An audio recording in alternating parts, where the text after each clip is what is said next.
Hello everyone, welcome to Adhigamshil. मेरा नाम शोभना है और सीटेट सितंबर 2026 को टारगेट करते हुए कर रहे हैं आज हिंदी का टॉपिक। और हिंदी में हम कर रहे हैं पैडागोजी के पार्ट को। और ये पैडागोजी का जो डे है ये आपका डे 3 होने वाला है, जिसमें हम 15th ऑफ क्वेश्चंस यहाँ पे पूरा एक सेट का डिस्कस करने वाले हैं।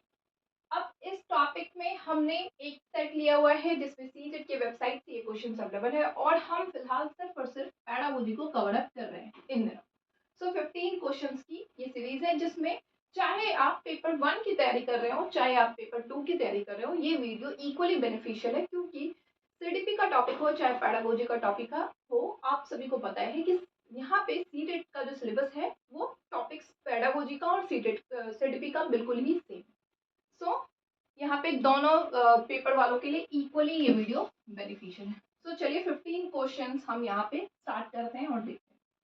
91 नंबर क्वेश्चन हमसे कह रहा है, एक अध्यापक ने कक्षा 6 के शिक्षार्थियों को कैप्शन शीर्षकों के साथ एक फिल्म दिखाई।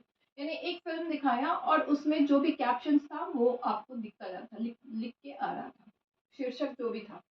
ये फिल्म पाठ्य पुस्तक के एक अध्याय पर आधारित थी और जो इन्होंने फिल्म दिखाया था ये इनके पाठ्य पुस्तक बेस्ड था। मतलब कि इनके बुक्स में जो है जो चैप्टर थे, जो अध्याय था, उसके बेस पे ये फिल्म दिखाया गया था। और दिखाया कैसे गया था कि फिल्म दिखाया जा रहा था, साथ ही साथ उसके कैप्शंस जो थे वो आपको दिखते जा रहे थे। ठीक है, अब कैप्शन के साथ जो फिल्म दिखाई जा रही है यह किस बात के लिए प्रोत्साहित किया जा रहा है? तो सिंपल सी बात, एक चीज देखिए, यहाँ पे क्या क्या चीजें हुई। यहाँ पे आपने फिल्म देखा यानी कि आपने देखने का काम किया, फिल्म देखने का भी काम किया, साथ ही साथ अब यहाँ पे क्या हुआ, फिल्म के कैप्शंस को भी आपने रीड किया, पढ़ने का भी काम किया आपने यहाँ पे। साथ ही साथ फिल्म के जो फिल्म दिखाई जा रही थी तो आपने यहाँ पे सुनने का भी काम डेफिनेटली किया है। ठीक है, ये सारी चीजें आपने, ये एक्टिविटीज कुल मिला के ये सारी गतिविधियां तो करिए। चलिए अब ऑप्शंस के थ्रू देखते हैं। पहला ऑप्शन कह रहा है श्रवण युक्तियां। बिल्कुल, श्रवण मतलब सुना है आपने, ये आपने किया है। सक्रिय रूप से देखना मतलब कि आप सक्रिय तरीके से देख पा रहे थे। ठीक है, ये भी हुआ है। और विद्यार्थियों को भाषा की प्रामाणिक सामग्री, प्रामाणिक सामग्री क्या है कि जब आप टीचिंग में पढ़ाते समय उस जो चीजें आप पढ़ा रहे हैं उससे रिलेटेड चीजें जो है ऑथेंटिकल मटेरियल, जिसको इंग्लिश में कहते हैं,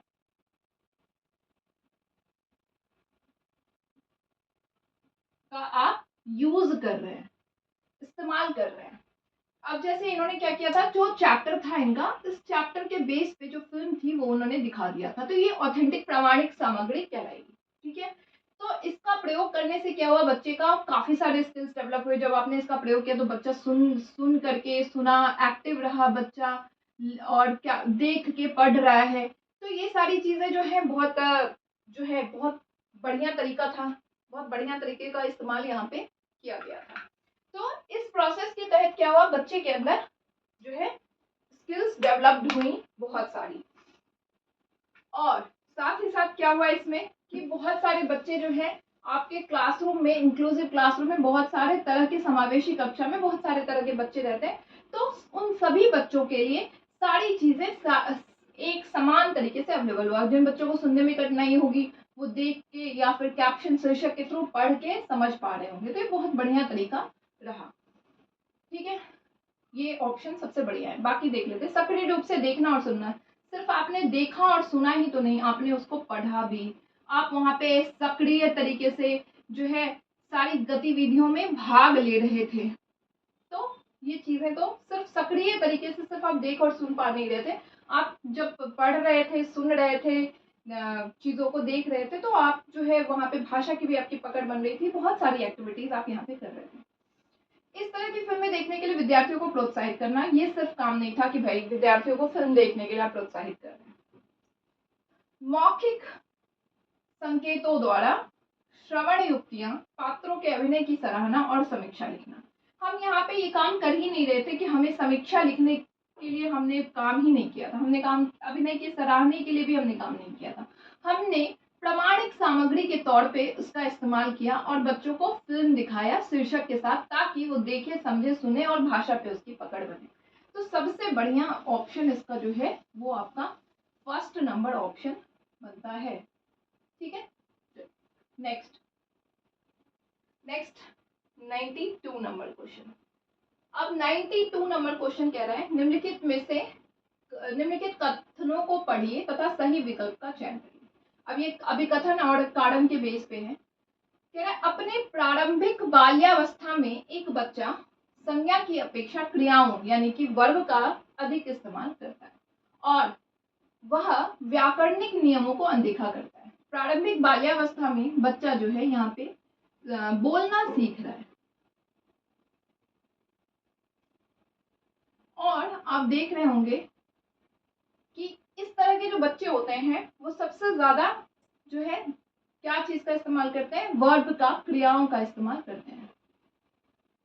ठीक है, वो हर एक चीज में क्रिया का इस्तेमाल, पढ़ रहा हूँ, कर रहा हूँ, ये नहीं बोलेंगे कि मैं पुस्तक पढ़ रहा हूँ, किताब पढ़ रहा हूँ, मैं फिल्म देख रहा हूँ, कर लिया, जा चला गया। तो इस तरह के वर्ब का इस्तेमाल वो सही बात है बिल्कुल सबसे ज्यादा करते हैं और संज्ञा जो है उनका वो अनदेखा कर देते हैं, या फिर आप कह सकते हैं बाकी व्याकरण के नियमों को अनदेखा कर देते हैं। आप अगर देखेंगे इस तरह के बच्चों को तो वो जो है पास्ट टेंस को, जो भूतकाल है उसको भी वो वर्तमान के तौर पे ही इस्तेमाल करते हैं और जो भविष्य काल है उसको भी वो वर्तमान तौर पे ही इस्तेमाल करते हैं। तो व्याकरण नियमों को अनदेखा इसलिए करते थे क्योंकि इन्हें अभी ये लर्निंग, ये भाषा जो है वो अभी क्या कर रहे हैं, भाषा सीख ही रहे हैं। ठीक है, इसलिए इनको इतना ज्यादा ज्ञान नहीं है और वो व्याकरणिक नियमों को अनदेखा कर देते हैं। फिर जब वो मध्य बाल्यावस्था में जाते हैं तो उनकी भाषा की पकड़ बनने लग जाती है और फिर बच्चा बोलना प्रॉपर तरीके से हर एक व्याकरणिक नियमों का इस्तेमाल करना सीख लेता है। तो ये बात सही है। ठीक है, अभी कथन हमारा एकदम सही है। तर्क कह रहा है क्योंकि वो ऐसा इसलिए करते हैं क्योंकि उनकी शब्द संपदा बहुत सीमित होती है। ये बात भी सही है कि जो मध्य प्रारंभिक बाल्यावस्था के जो बच्चे होते हैं वो चूंकि अभी सीख रहे हैं चीजों को, तो उनको आप अगर शब्द संपदा देखेंगे, वोकैबुलरी देखेंगे, तो शब्द संपदा बाकी के तौर पे आपको यहाँ पे कम देखने को मिलेगी क्योंकि अभी वो वोकैब्स जो है वो सीख ही रहे हैं, नए नए शब्द के साथ बहुत जो है उनकी जान पहचान नहीं हुई है। यहाँ पे बच्चे कई चीजों को आप देखेंगे 1 वर्ड्स में 2 वर्ड्स में कंप्लीट कर देते हैं, वो क्या है, अब इतना उनको नहीं पता कि हर एक चीज का नाम क्या है, इसलिए आप कह सकते हैं कि संज्ञा को वो अनदेखा यहाँ पे कर देते हैं क्योंकि शब्द संपदा इतनी अच्छी नहीं है और क्रियाओं पे पकड़ उनकी बन जाती है क्योंकि वो जो कर रहे हैं वो क्रिया है आपका और क्रिया उनको समझ आ रहा है कि वो ये काम कर रहा है। ये बात भी सही है और ये दोनों एक दूसरे के साथ भी, इसका तर्क भी बिल्कुल सही है कि आप अनदेखा इसलिए करते हैं क्योंकि उनकी शब्द संपदा भी सीमित है, वो लर्निंग प्रोसेस में है। ठीक है, तो यानी कि इसका ऑप्शन कौन सा है हमारा, फोर्थ नंबर इसका राइट ऑप्शन है।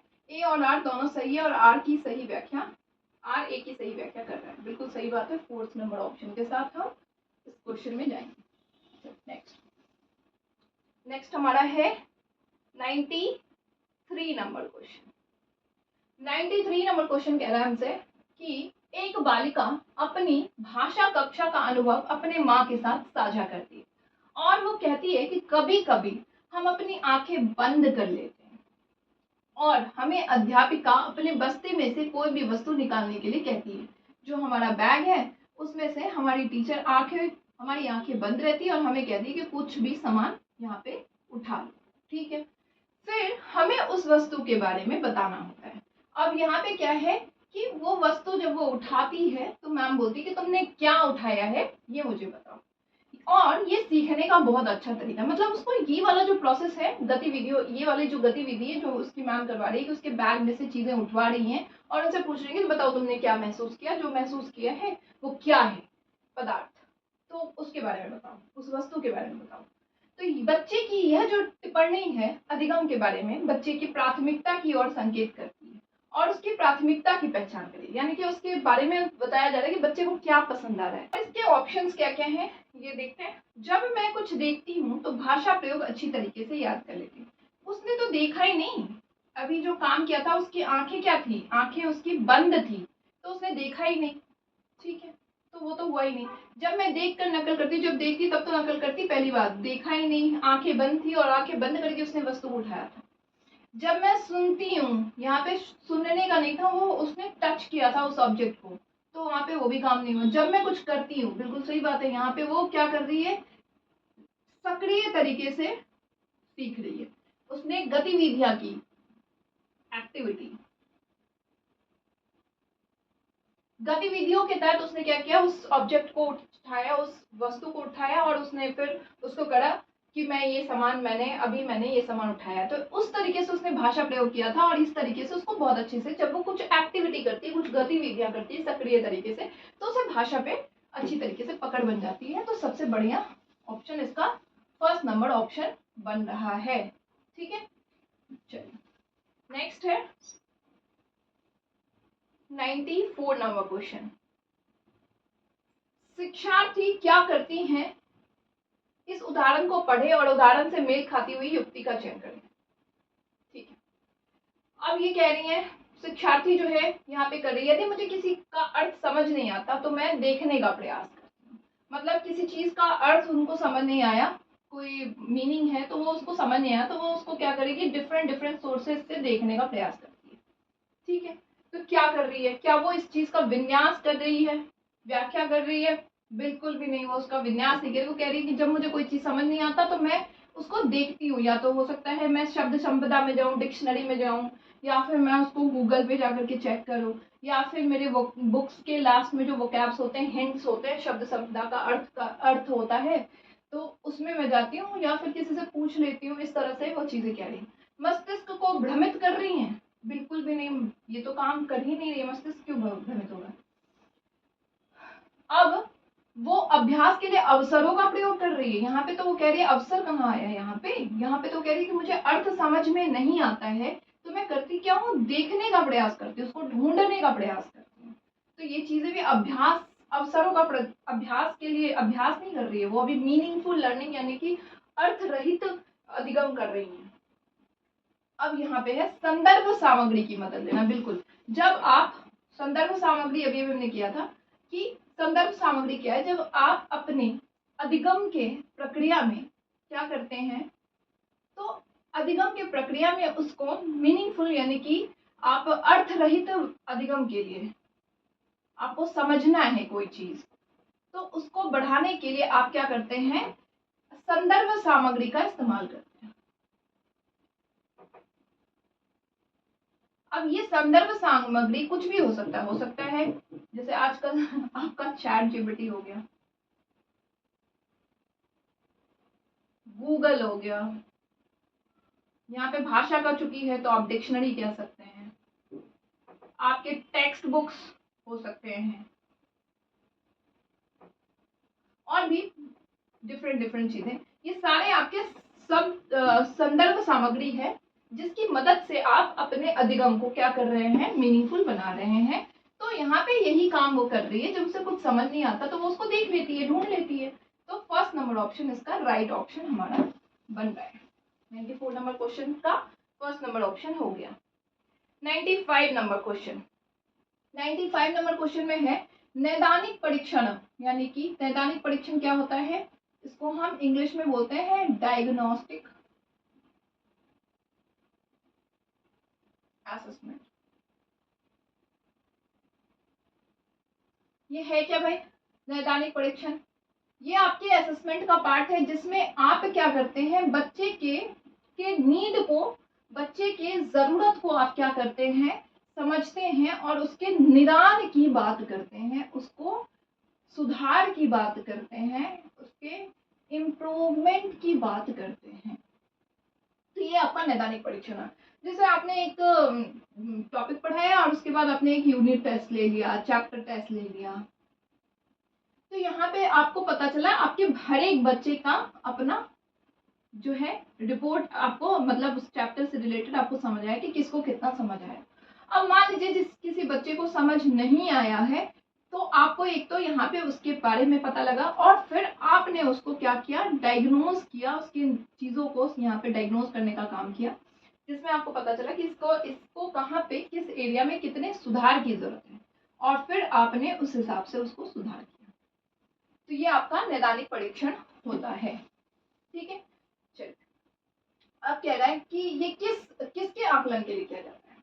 ठीक है, पाठ्य वस्तु के मुख्य बिंदुओं का सारांशीकरण सिर्फ करने के लिए ये योग्यता किया जाता है। क्या आप सिर्फ और सिर्फ सारांशीकरण यानी कि जीस्ट के लिए काम करते हैं कि सारांशीकरण मुख्य बिंदुओं का सारांशीकरण करने की योग्यता इससे मिलेगी? बिल्कुल भी नहीं, क्योंकि आप पूरा ओवरऑल अगर भाषा में आप नैदानिक परीक्षण कर रहे हैं तो भाषा को पूरा ही जो है आप मान के चलेंगे, हर एक पॉइंट को मान के चलेंगे और उसके सुधार की आप बात करेंगे। यहाँ पे शिक्षार्थी अपनी भाषा संबंधी गलतियों को स्वयं पहचानने की योग्यता के लिए बिल्कुल भी नहीं। यहाँ पे टीचर यानी शिक्षक जो हैं वो जानना चाहते हैं अपने स्टूडेंट के नीड को डायग्नोज, स्टूडेंट्स के प्रॉब्लम को डायग्नोज करके उनके नीड के हिसाब से उनको हेल्प करने की और उनको इम्प्रूवमेंट देने की, सुधार देने की काम करते हैं। तो ये भी गलत है। शिक्षार्थियों की उपलब्धियों के क्रम में श्रेणीबद्ध करना कि ये फर्स्ट है, ये 3 है, सेकंड है, ये थर्ड है, ये फोर्थ है, ये फिफ्थ है, ऐसे करने के लिए, श्रेणीबद्ध करने के लिए आप कर रहे हैं? बिल्कुल भी नहीं। आप निदान करने का नाम ही है नैदानिक, यानी कि आपका काम क्या है? यहाँ पे निदान करने का काम है, डायग्नोज करने का काम है। और डायग्नोज जब भी आप कोई मेडिसिन देते हैं, डायग्नोज करते हैं किसी बीमारी को, तो आप उसको मेडिसिन देते हैं उस टाइम पे। यही चीज शिक्षक करते हैं कि बच्चे के प्रॉब्लम्स को डायग्नोज करते हैं और फिर वहां पे उसको निदान देने का काम करते हैं। शिक्षार्थी की भाषा के मजबूती और कमजोर बिंदु जो है उस पर ये यहाँ पे काम करते हैं पकड़ करने के लिए कि अभी आपको यहाँ पे हर एक बच्चे का जब आपको पता चला तो उससे आपको ये भी पता चला कि मेरे बच्चे में क्या मजबूत है और क्या कमजोर बिंदु, और जहाँ कमजोर बिंदु है वहां पे आप उस हिसाब से उस पर वर्कआउट करेंगे। तो 4th नंबर ऑप्शन इसका राइट ऑप्शन बनता है। ठीक है, 96 नंबर क्वेश्चन। 96 नंबर क्वेश्चन हमसे कह रहा है निपुणता परीक्षण। निपुणता यानी कि आप जो है बिल्कुल निपुण है किसी काम को करने के लिए, एकदम मास्टरी टाइप आप बोल सकते हैं। तो निपुणता परीक्षण सदैव किसका आकलन करते हैं? यहाँ पे मास्टरी यानी हो गई है आपकी चीजों की, तो आप यहाँ पे क्या है, आपकी जो स्किल्स होगी इस किसी चीज को लेकर के वो बहुत बढ़िया होगी, अपने अपने कौशल को विकसित कर लिया होगा उस क्षेत्र में जिसमें आप निपुण हुए हैं। ठीक है, ये विकसित किया होगा, आपकी समझ उस चीज को लेकर के बहुत ही मजबूत बन चुकी होगी। तो ये सारी चीजें आपकी निपुणता में आती है। चलिए देखते हैं, क्या निपुणता परीक्षण जो आप लेते हैं आप उसमें क्या चेक करते हैं कि बच्चे के कौशल को सुपक लेंगे, चेक करेंगे कि इसको जो चीजें जिस चीज में उसने निपुणता पाई है वो वहां पे उसकी कौशल हो गई, उसकी अंडरस्टैंडिंग यानी समझ हो गई या नहीं हो गई, ये काम करते हैं। क्या दैनिक वार्तालाप के लिए आप काम करते हैं निपुणता परीक्षण में? बिल्कुल भी नहीं। बहुसंवेदी अधिगम अनुभव के लिए, बहुसंवेदी मल्टी सेंसरी और लर्निंग के लिए तो आप यहाँ पे काम नहीं कर रहे हैं ना। यहाँ पे निपुणता परीक्षण ले रहे हैं जिसमें हर एक बच्चे की निपुणता पे आप बात करें कि उसने किस चीज में कितना मास्टरी पाया है, जो चीजें पढ़ी है, जितना उसको नॉलेज आया है उसमें कितनी मास्टरी उसको हासिल हुई। तो ये भी नहीं हुआ। विद्यार्थियों को पढ़ाई गई भाषा, सिर्फ भाषा पढ़ाई गई, भाषा पे निपुणता जो आपने पढ़ाया उस चीज को ही पढ़ाया, वहां तक आप निपुणता की बात कर रहे हैं, तो ये नहीं होगा। भाषा का वह स्तर जहां तक विद्यार्थियों की पहुंच बन गई है, यानी कि आप यहाँ पे क्या देख रहे हैं निपुणता में कि वो स्तर, मान लीजिए कि आपने जो है पढ़ा दिया इतना टॉपिक, बच्चे को पूरा ही कवर कर लिया, ये आपका कंटेंट है, तो आप बच्चे का वो स्तर चेक कर रहे हैं जहां तक उसकी पकड़ बन गई है। ये आप इस परीक्षण के तहत समझने की कोशिश करते हैं कि जो मैंने पढ़ाया भाषा का वो स्तर जहां तक उस बच्चे ने पढ़ा है, जहां तक उसने जाना है, वहां तक उसकी पहुंच बन गई है कि नहीं। तो ये होता है आकलन करने का। सो फर्स्ट नंबर ऑप्शन इसका राइट ऑप्शन बनता है। ठीक है, next 97 number question. 97 number question कह रहा है एक अध्यापक ने विद्यार्थियों को समूहों में विभाजित कर दिया, कुछ ग्रुप्स बना दिए और हाथियों पर कहानी पढ़ने से पहले उनके बारे में आयोजित प्रश्नोत्तरी में भाग लेने के लिए कहा। मतलब कि उन्होंने उनको पढ़ाना टॉपिक क्या था, हाथी के बारे में एक कहानी पढ़ानी, लेकिन उसने क्या किया, एक प्रश्न जो है पूछने का, एक वो डिबेट टाइप का या क्वेश्चन पूछने का उन्होंने एक कर दिया है अराइज। अब उसमें हाथी के बारे में तुम क्या जानते हो, हाथी के कितने पैर होते हैं, हाथी के कितने क्या देखा है, हाथी के दांत के बारे में बताओ। इस तरह से एक तो मतलब वो कर दिया है। यहाँ पर अध्यापक का क्या मतलब है, देखिए यहाँ टीचर को पढ़ाना क्या है, टॉपिक हाथी के बारे में पढ़ाना है, लेकिन पढ़ाने से पहले उन्होंने ग्रुप में बांटा और इस ग्रुप को बांटने का मतलब क्या था, प्रश्न पूछने का जो है प्रोसेस उन्होंने यहाँ पे कर दिया है, क्वेश्चन अराइज कर दिया। अब जब उन्होंने क्वेश्चन अराइज कर दिया तो यहाँ पे हर एक बच्चा जो है वो क्या हो रहा है, सक्रिय तरीके से हर एक इसमें भाग ले रहा है, ठीक है। और उसकी जो रुचि होगी उस टॉपिक को लेकर के वो जाग गई होगी। अब जब प्रश्न जितना उसको इन्फॉर्मेशन है वो तो उसने कर लिया, एक दूसरे के डिबेट में पार्टिसिपेट किया और भाग लिया और बताया। अब जब टॉपिक टीचर पढ़ाएंगे, शिक्षक पढ़ाएंगे, तो वहां पे उसकी जो है रुचि जगी रहेगी और बढ़िया तरीके से उसकी लर्निंग अधिगम होगी, ठीक है। तो यहाँ पे शिक्षक का क्या मंतव्य है, क्या उनकी स्मृति का परीक्षण करना, उनकी मेमोरी को चेक कर रहे हैं ये कि इसको कितना पता है, यहाँ पे ये काम नहीं है, क्योंकि टॉपिक तो उनको हाथी के बारे में ही पढ़ाना है, तो ये करना नहीं। पाठ्य पुस्तक की समीक्षा, उन्होंने अभी पाठ्य पुस्तक स्टार्ट ही नहीं किया, उसकी समीक्षा कहाँ लेंगे। सहपाठी पृष्ठपोषण, ये भी काम नहीं है, उन्होंने ग्रुप में इसलिए अराइज किया ताकि सारे बच्चे सक्रिय तरीके से पार्टिसिपेट कर पाए। टॉपिक के प्रति रुचि पैदा करना, यहाँ पे उन्होंने हाथी चैप्टर उनको पढ़ाना था, अध्याय पढ़ाना था और उसके प्रति उन्होंने रुचि पैदा करने की कोशिश कर रहे हैं बच्चों के अंदर। तो पहला ऑप्शन जो है वो इसका राइट ऑप्शन बनेगा। चलिए 98, भाषा की कक्षा में एक विद्यार्थी अवरोध पैदा कर रहा है, यानी कि वो क्या कर रहा है, रुकावट डाल रहा है। किसी भी कारण से हो सकता है उसका इंटरेस्ट ना बन रहा हो सकता है उसको पसंद नहीं हो सकता है वो अटेंशन ध्यान देने की कमी हो, कोई भी कारण हो सकता है। इस विद्यार्थी के साथ किस तरह का व्यवहार करना चाहिए, बीइंग अ शिक्षक आप इस विद्यार्थी के साथ क्या करेंगे व्यवहार।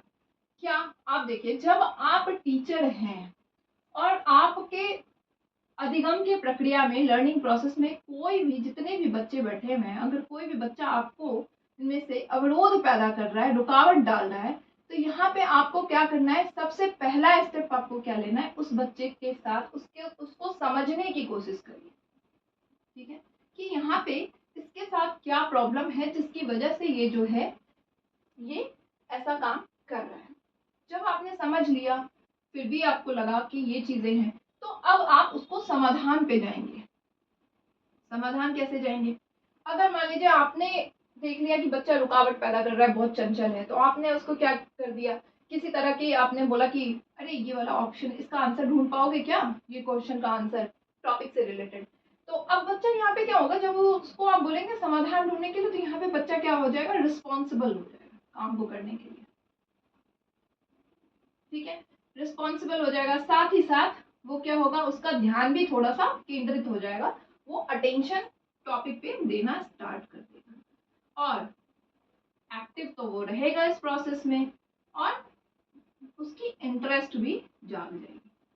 ये सारा आपका पहला स्टेप है कि बीइंग अ टीचर, शिक्षक, अगर कोई बच्चा आपके क्लास में रुकावट डाल रहा है, प्रॉब्लम्स क्रिएट कर रहा है, तो आप उस तक पहुंचिए, उसके नीड तक पहुंचिए, फिर उसको थोड़ा सा रिस्पॉन्सिबल बनाइए उस काम के लिए, उसको अपने तरीके से जो भी आपको समझ आ रहा है उस तरीके से आप उस पर वर्कआउट करिए। फिर जब उससे आगे आप बढ़ेंगे, जब मान लीजिए बिल्कुल ही बच्चा नहीं कर रहा, तब आप थोड़ा सा स्ट्रिक्ट हो जाते हैं, वो एक अलग बात है, बट अभी तो फिलहाल ये करें। क्या आप विद्यालय प्रशासन के इस विद्यार्थी के बारे में बताना चाहेंगे। पहला स्टेप तो ये बिल्कुल भी नहीं है, तो बहुत बहुत बहुत बहुत आखिरी का स्टेप होगा। समाधान खोजने के लिए अभिभावक पर निर्भर करेंगे, आपके क्लासरूम में प्रॉब्लम हो रही है, हो सकता है वो अपने पेरेंट्स के साथ ऐसा ना कर रहा हो, तो आप उस चीज पे नहीं। उद्यमी विद्यार्थियों पर ध्यान देंगे कि जो बच्चा पढ़ रहा है उसको पढ़ाएंगे, जो नहीं पढ़ रहा है उसको नेग्लेक्ट कर देंगे। ये तो बहुत ही अधिगम का प्रोसेस ही नहीं है, क्योंकि आप सबको समान तरीके से लेके चल रहे हैं। बच्चों को समाधान खोजने के लिए कहना, इससे अभी अभी मैंने कहा, जब आप बच्चों को किसी समाधान खोजने के लिए कहेंगे तो यहाँ पे बच्चा सक्रिय हो जाएगा, सक्रिय तरीके से होगा, अटेंशन ध्यान केंद्रित करेगा और अपने प्रोसेस को ध्यान देगा। तो फर्स्ट ऑप्शन सबसे बढ़िया ऑप्शन इसका बनता है। 99 नंबर क्वेश्चन,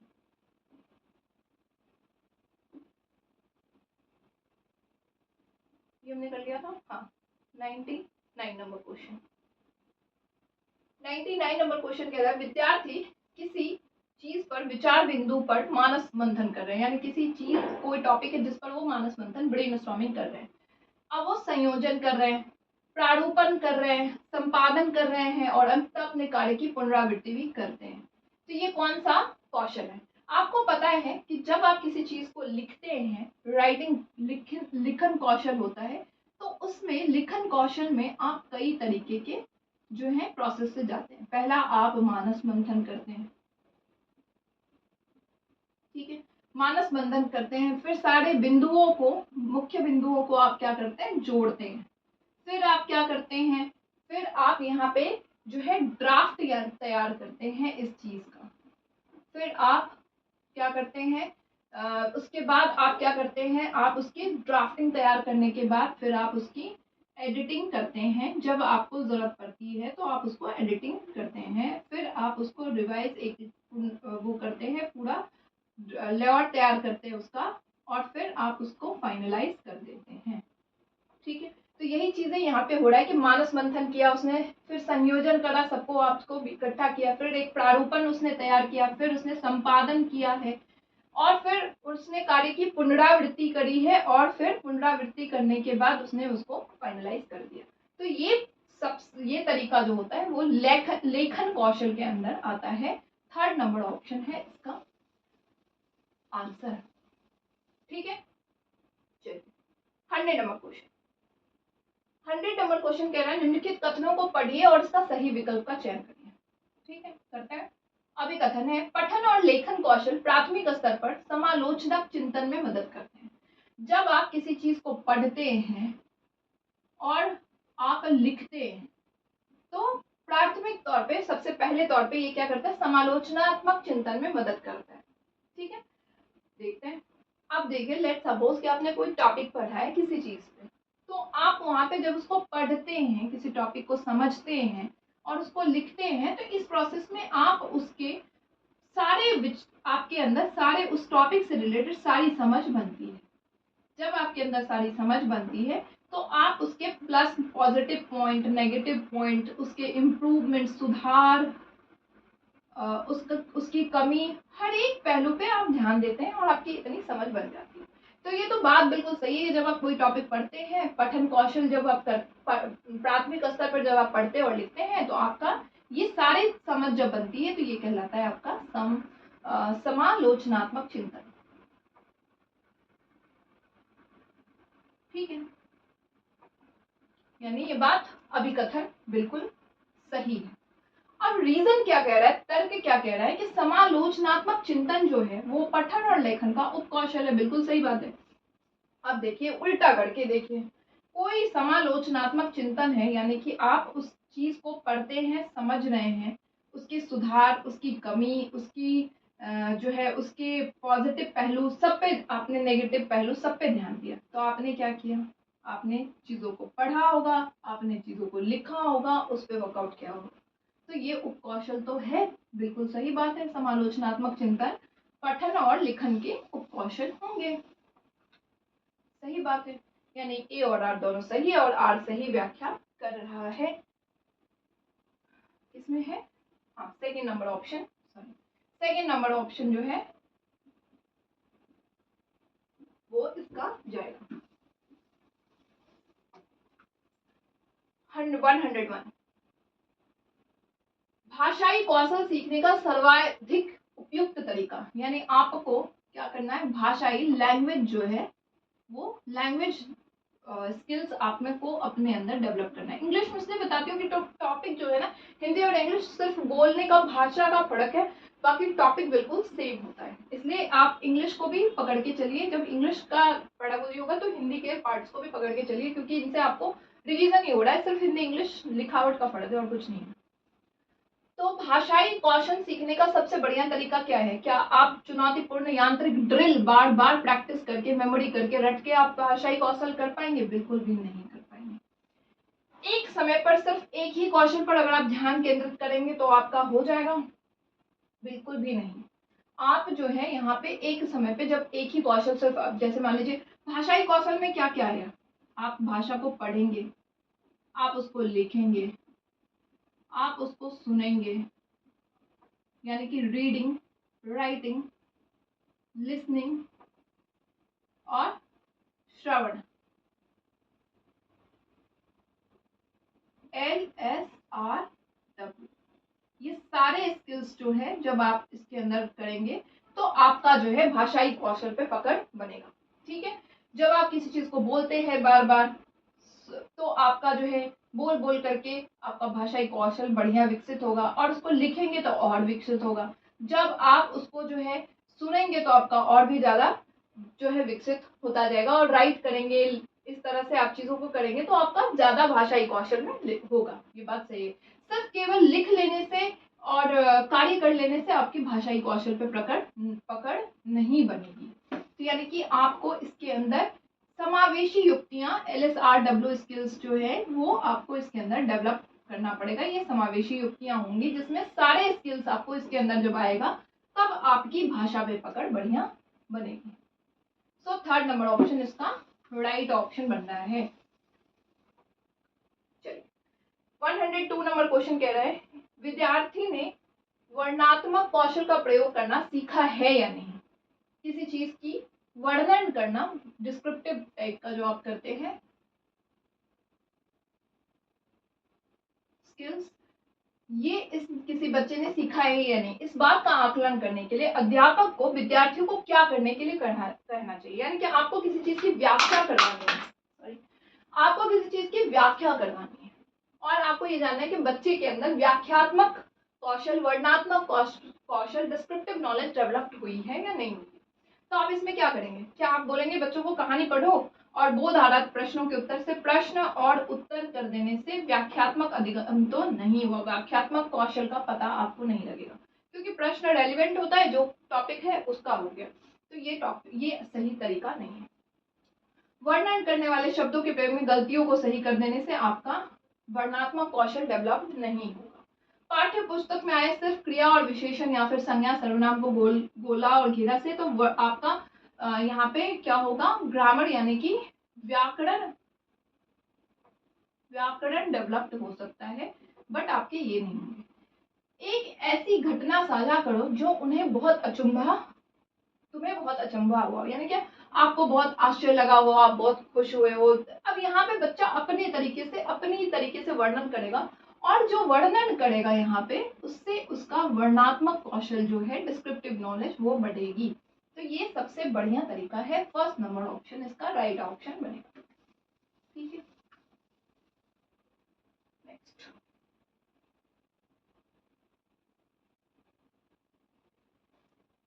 नेक्स्ट कह रहे हैं, कक्षा 7 की अध्यापिका निर्धारित पाठ्य पुस्तकों के अलावा अन्य पुस्तकों के पठन को सुलभ कर रही है। मतलब कि जो पाठ्य पुस्तक है वो तो पढ़ा ही दिया है उन्होंने, उसके अलावा जो बहुत सारे बुक्स हैं वो भी वो दे रही हैं, अफोर्ड बच्चों को दे रही हैं और उसको भी पढ़ने के लिए कह रही हैं। तो इस तरह की लर्निंग, कौन सी लर्निंग, इस तरह के पठन को आप क्या कहेंगे? क्या ये गहन पठन, इंटेंसिव रीडिंग है? देखिए इंटेंसिव रीडिंग क्या है, जब आप किसी चीज के लिए कर रहे हैं, जैसे आप पाठ्य पुस्तक पढ़ रहे हैं और यहाँ से आपको समझ को विकसित करना है, तो इसके लिए आप समझ को विकसित करने के लिए पढ़ रहे हैं, या आप एग्जाम्स के लिए पर्पस से पढ़ रहे हैं। तो मतलब कुल मिला के इंटेंसिव रीडिंग, गहन पाठन ये होता है जिसमें आप जो है अपने रेलिवेंट चीजों को पढ़ रहे हैं और उसमें आप अपनी समझ को विकसित करना चाहते हैं। साझा पठन जिसमें आप लोगों के साथ मिलके पढ़ रहे हैं, तो ये हो नहीं रहा। विस्तृत यानी एक्सटेंसिव पठन क्या होता है, जब आप पढ़न जो रहे हैं उसमें आप क्या कर रहे हैं, आप उसके दायरे को बढ़ा रहे हैं और आप जो है यहाँ पे आनंद के लिए भी पढ़ रहे हैं, आप मजे के लिए भी पढ़ रहे हैं। और यहाँ पे पाठ्य पुस्तक जो होगा उसके साथ हो सकता है किसी उससे रेलिवेंट या फिर उस भाषा पे पकड़ बनाने के लिए उन्होंने कॉमिक्स बुक दे दिया हो, उन्होंने नॉवेल्स बच्चों को पढ़ने के लिए दे दिया हो, स्टोरी बुक दे दिया हो। तो इससे क्या होगा कि बच्चा जो है उसकी भाषा पे पकड़ भी बहुत अच्छी बन रही है और वो मजा में पढ़ रहा है। तो ये विस्तृत पठन होता है जब आप अपने दायरे को बढ़ाने लग जाते हैं, आनंद के साथ आप पढ़ना स्टार्ट करते हैं। ठीक है, तो ये हो गया। निर्देशित पठन क्या है, जब टीचर यहाँ पे क्या कर देती, बोल देती कि ये वाली पाठ्य पुस्तक पढ़ो, ये वाले नॉवेल्स पढ़ो, ये वाली स्टोरी पढ़ो, मतलब टीचर यहाँ पे कमांड ले लेती है और वो गाइड करने लग जाती, तो ये निर्देशित पठन होता है। ठीक है, तो तो यानी 4th नंबर ऑप्शन इसका राइट ऑप्शन बन रहा है।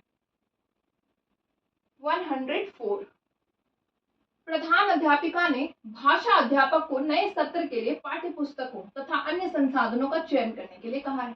अब अध्यापिका ने कहा है, प्रिंसिपल ने कहा है कि भाषा अध्यापक को, टीचर को, कि पाठ्य पुस्तक जो है नए साल के लिए जो पाठ्य पुस्तक है और उसके साथ साथ आपको कौन कौन से संसाधन चाहिए उनको आप चयन करें। अब इनका चयन करते समय निम्नलिखित में से कौन सा एक चीज है जो प्रासंगिक नहीं है, देखते हैं। पुस्तक और संसाधन की अनुकूलता बहुत जरूरी है भाई। आपको ये पता होना चाहिए कि आपके जो पुस्तक हैं और वो संसाधन है वो एक तो अफोर्डेबल है या नहीं, वो उनके हिसाब से अवेलेबल है या नहीं, तो अनुकूलता होनी बहुत जरूरी है।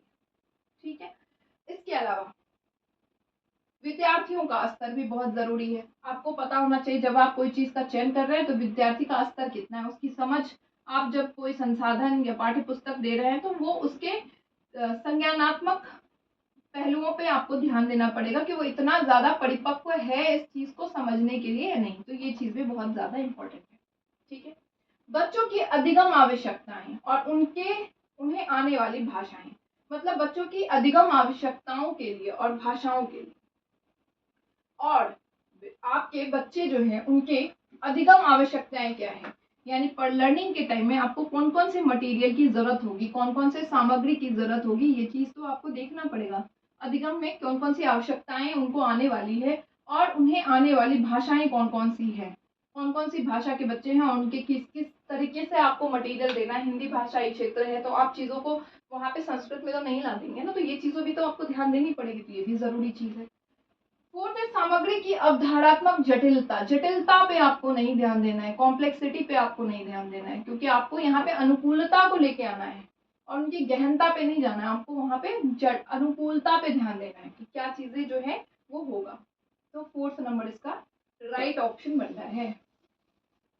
105 नंबर क्वेश्चन हमसे कह रहा है कि अध्यापक ने शिक्षार्थियों द्वारा भाषा सामग्री के प्रयोग का निरीक्षण करने के लिए मानदंड निर्धारित किया है। यानी कि भाषा सामग्री का प्रयोग का निरीक्षण करना है, उसके लिए एक मानदंड उन्होंने निर्धारित किया हुआ है कि ये चीजें जो है इसका क्राइटेरिया है। सामग्री के प्रयोग का निरीक्षण करने के लिए कौन सा मानदंड जो है वो सबसे महत्वपूर्ण और सहायक होगा, देखते हैं। क्या आपकी सामग्री की उपलब्धता जो है ये इम्पोर्टेंट होगा, हो सकता है ये इम्पोर्टेंट हो। तैयारी और अभ्यास यहाँ पे इतना इम्पोर्टेंट नहीं होगा मानदंड के लिए। उपयोग, दोहराव यहाँ पे बिल्कुल ही इम्पोर्टेंट नहीं होगा। ठीक है, चेकलिस्ट, पूर्वानुमान और अधिगम प्रतिफल, ये चीजें अभी इम्पोर्टेंट नहीं है, क्योंकि आप यहाँ पे भाषा सामग्री के प्रयोग के निरीक्षण के लिए आप मानदंड बना रहे हैं। आपको क्या क्या चीजें यहाँ पे प्रयोग करना है उसका निरीक्षण के लिए आप कर रहे हैं। अवलोकन यानी कि आप चीजों को अवलोकन कर रहे हैं, गहराई से देख रहे हैं, ये इंपॉर्टेंट है। पृष्ठ पोषण बिल्कुल इंपॉर्टेंट है कि आप क्या चीजें लेके जा रहे हैं, आपके मटेरियल्स ही इंपॉर्टेंट है। और लिखित रिपोर्ट यहाँ पे ये भी इंपॉर्टेंट है, क्योंकि लिखित में आपको सारी चीजें यहाँ पे दिखेंगी, समझेंगी। तो सबसे बढ़िया इसका 3rd ऑप्शन आपके लिए इंपॉर्टेंट है। अब इसके आगे जो है आपका पैराग्राफ है जो कि हम बाद में करेंगे। आपकी 15 क्वेश्चन हिंदी पैडागोजी की हो गई है done. This is all for today. और अगर वीडियो आप लोगों को अच्छी लग रही है तो चैनल को लाइक शेयर एंड सब्सक्राइब जरूर से करिएगा। मिलते हैं नेक्स्ट सेशन में नेक्स्ट वीडियोस के साथ में, तब तक के लिए bye bye and take care.